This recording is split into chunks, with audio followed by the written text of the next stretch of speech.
नमस्ते, प्रणाम। और बस एक बात कहने आया हूँ। बहुत दिन बाद लाइव आया हूँ। कलकत्ता में आया था मैं फेसबुक पे लाइव। और ये मैं किसी गाने के लिए नहीं आया हूँ और ना ही किसी सिनेमा के लिए आया हूँ। आज मैं लाइव आया हूँ बस सरकार से और हमारे संगीत कला से, जो हमारे तीन भाई जो सांसद हैं, मैं उनसे भी रिक्वेस्ट करने आया हूँ। अपने माननीय मुख्यमंत्री हमारे नीतीश चाचा जी और तेजस्वी भैया या हमारे योगी जी, जितने भी हमारे जो हिंदी भाषा के लोग हैं, जो इस पद पे हैं कि वो सरकार से बात करके, हम लोग तो एक मनोरंजन के साधन है। हाँ, जहाँ तक पैसे कौड़ी की बात है, अगर हमसे मदद वहाँ चाहिए तो उसके लिए हम हमेशा आजीवन खड़े रहेंगे। जो हमारी सक्षमता है, जो हमारी संपूर्णता है कि जहाँ से हम हैं वहाँ से हम हमेशा खड़ा उतरेंगे। लेकिन जो तमिलनाडु में हमारे भाषा, हिंदी भाषा के लिए, लोगों के लिए हो रहा है, तो जो हिंदुस्तान का भाषा है, आज उसी हिंदुस्तान में हिंदी बोलने वालों पे इतनी बड़ी प्रतिबंध लग रही है, उनको मारा जा रहा है, काटा जा रहा है, जिसमें सबसे ज़्यादा संख्या हमारे यूपी बिहार के लोगों की है। तो मैं बस अपने जितने भी मेरे मनोज भैया, रवि भैया, दिनेश भैया, मैं सबसे प्रार्थना करता हूँ कि आप लोग प्लीज़, क्योंकि आप लोग सरकार में हैं, तो इस चीज़ को आप लोग जितना चाहेंगे तो इस सरकार से वो सरकार बात करके और हमारे हिंदी भाषा के लोगों के लिए और अपने यूपी बिहार करके खास करके लोगों की मदद हो सकती है। हमारे नीतीश चाचा माननीय मुख्यमंत्री हैं, आप और तेजस्वी भैया उप मुख्यमंत्री हैं, आप सबसे मैं रिक्वेस्ट करना चाहता हूं कि प्लीज़ आप लोग चाहेंगे तो कम से कम ये जंग जो है बंद हो जाएगी। और उसका देन कहीं ना कहीं हम सभी हैं, क्योंकि अगर रोज़गार हमारे यूपी बिहार में इतनी होती तो शायद हमें दूसरे जगह जाने की ज़रूरत नहीं है। तो ये विषय नहीं है, बट धीरे धीरे सारी चीज़ें हो ही रही है और होगी। लेकिन अभी जो सिचुएशन है वो बहुत दयनीय है, बहुत निंदनीय है कि वो आज अपने ही देश में, अपने ही लोगों के द्वारा हिंदी बोलने पे इतनी प्रतिबंध है कि आप हिंदी बोलेंगे तो शायद उसके लिए आपको मारा जाएगा, काटा जाएगा। तो मैं सबसे, जो भी सरकार में है, उनसे रिक्वेस्ट कर रहा हूँ कि प्लीज़ आप लोग थोड़ा सा अगर ध्यान देंगे, क्योंकि आज आप लोगों को भी इस जनता ने ही बनाया है और यही जनता आज पीटी जा रही है। तो वो थोड़ा सा तकलीफ दे रहा है कि जिसको हमने चुना आज हमारे लिए कुछ नहीं कर पा रहे हैं। तो मैं तो सरकार में हूँ ही नहीं, लेकिन मेरे तरफ से जो भी मदद होगी, आप लोग बोलिए, मैं करने के लिए तैयार हूँ। लेकिन मैं कैसे करूँ, कहाँ करूँ, मुझे पता ही नहीं है कि हाँ कैसे क्या होगा वहाँ, क्योंकि वहाँ विषय क्या है, वहाँ प्रॉब्लम क्या है, क्योंकि वो सरकार में जो है वो सरकार के लोग ही जान सकते हैं और जो कानून जानते हैं। भाई, हम तो एक संगीत के आदमी है, लेकिन हम अपने शरीर से और अपने पैसे से यही मदद कर सकते हैं, लेकिन हम कहाँ करें वो समझ में नहीं आ रहा है। तो आप लोग को लगता है तो आप प्लीज़ हमें बताइए कि कैसे हमें मदद करना चाहिए, क्योंकि वहाँ हमारा कोई नहीं है, वहाँ मेरा कोई किसी से बात नहीं होती है। मैं सरकार में सरकार के हिसाब से मैं हूँ नहीं, मैं एक गायक हूँ या मैं एक एक्टर हूँ। तो एक एक्टर के तौर पर मेरी पहुँच जो है वो संगीत तक ही है।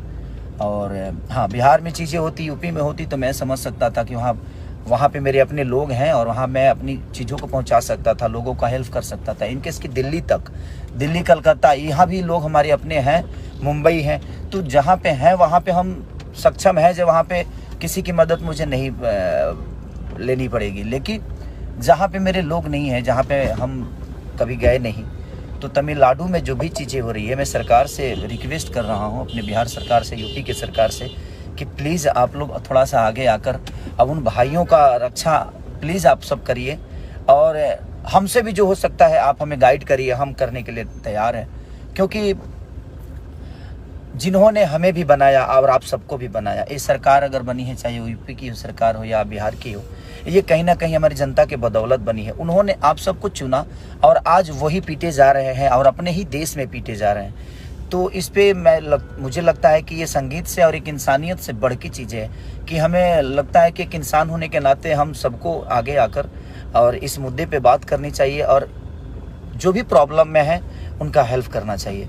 तो प्लीज़ मैं आप सबसे रिक्वेस्ट कर रहा हूँ, मेरे बड़े भाई तेजस्वी जी, चाचा नीतीश जी, माननीय हमारे आदित्यनाथ योगी जी बाबा, और अपने बड़े भाई मनोज भैया, दिनेश भैया, रवि भैया, क्योंकि आप लोग सरकार में हैं तो थोड़ा सा प्लीज़ आप लोग मदद करिए अपने इस भाषा के लोगों के लिए, अपने लोगों के लिए जिन्होंने आप सबको बनाया, हम सबको बनाया है। इन्होंने हमें एक दायित्व दिया है, उस जगह पे पहुंचाया है, तो इनका बहुत बड़ा योगदान और इनका बहुत बड़ा आशीर्वाद है, जिससे हम आज जो भी हैं इनके बदौलत हैं। और हमारा कर्तव्य बनता है कि अगर हम किसी एक घर का गार्जियन की तरह, अपने बेटे की तरह जिन्होंने हमें बनाया है, हमें अपना इतना बड़ा साम्राज्य दिया है अपने भाषा के लिए, तो हमें प्लीज़ हमें करना चाहिए। और हम सबको आगे आकर इस चीज़ विषय पे अगर हम छोटी छोटी प्रयास करेंगे तो शायद ये चीज़ें बच जाएगी और हमारे भाई सुरक्षित हो जाएंगे। तो ये आवाज़ उठाना बहुत ज़रूरी है कि हम सबको आवाज़ उठाना चाहिए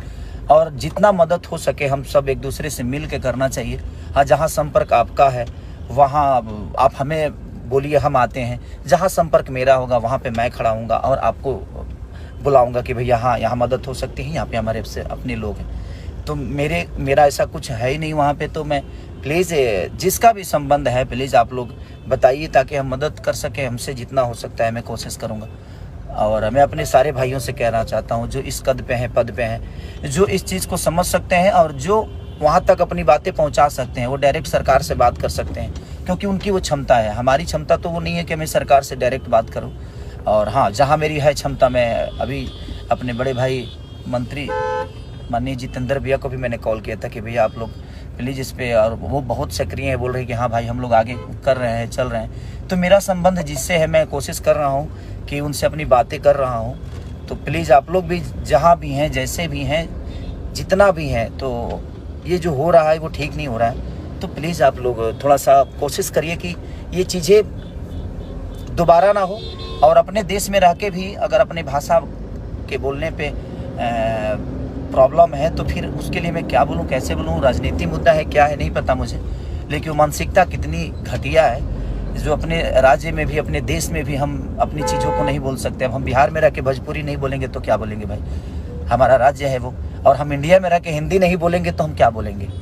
अब अंग्रेजी तो बोल नहीं सकते हम, क्योंकि हमारा राष्ट्रभाषा है। तो राष्ट्रभाषा बोलने पर भी प्रतिबंध है, तो ये तो समझ नहीं पा रहा हूँ मैं। बट अब क्या है मुद्दा नहीं पता मुझे, ये मुद्दा क्यों उठा है, बट मुझे दुख हो रहा है। मैं दो दिन से देख रहा हूँ ये मुद्दा को कि हो सकता है सुलझ जाए, लेकिन मुझे लगा कि नहीं, मुझे बोलना ज़रूर चाहिए, ताकि हम सब मिलकर बोलेंगे, हम सब मिलकर कहेंगे तो शायद ये बातें लोगों तक पहुँचे और बड़ी लोगों तक पहुँचे, और पहुँचेगी तो शायद इस पर जल्दी एक्शन होगा।